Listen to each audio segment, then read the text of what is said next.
À 21h, les téléspectateurs de France 5 retrouvent Augustin Trapenard et son équipe pour un nouveau numéro de la Grande Librairie, qui sera sur le plateau ce mercredi. Virginie Despentes viendra présenter son livre Cher connard, paru aux éditions Grasset. Un roman de rage et de consolation, de colère et d'acceptation, où l'amitié se révèle plus forte que les faiblesses humaines. L'écrivaine a récemment parlé d'elle concernant sa non-éligibilité au prix Goncourt, ayant été ancienne jurée. Blandine Rinkel se penche sur les traumatismes qui marquent l'enfance dans Vers la violence, paru aux éditions Fayard. Il ne m'avait pas légué la douceur, la confiance ni la foi. Pourtant j'héritais de lui les trois choses auxquelles je tenais le plus au monde.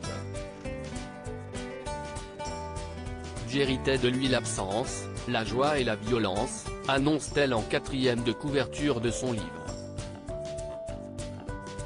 L'autrice a publié son premier livre, L'abandon des prétentions, en 2017. Une nuit au plus près d'Anne Frank dans Quand tu écouteras cette chanson, Lola Lafont plonge dans le temps avec un ouvrage dans lequel Anne Frank est l'un des protagonistes principaux. Le livre paru aux éditions Stock se passe le 18 août 2021, dans l'annexe du musée Anne Frank. L'endroit où la jeune fille et sa famille se sont cachés au cours de la Seconde Guerre mondiale. La nuit, je l'imaginais semblable à un recueillement, à un silence. J'imaginais la nuit propice à accueillir l'absence d'Anne Frank. Mais je me suis trompé.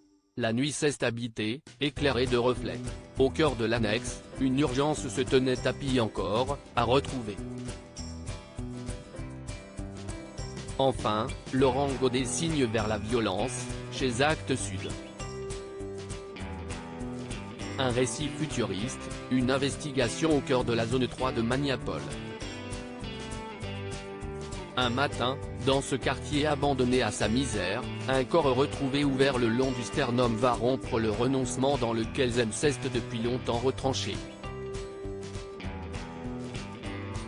Placé sous la tutelle d'une ambitieuse inspectrice de la zone 2, il se lance dans une longue investigation. Quelque part, il le sait, une vérité subsiste. À 50 ans, Laurent Godet est de retour. En 2002, sa littérature avait été récompensée avec le prix Goncourt des lycéens et le prix des libraires avec La mort du roi Tsongor.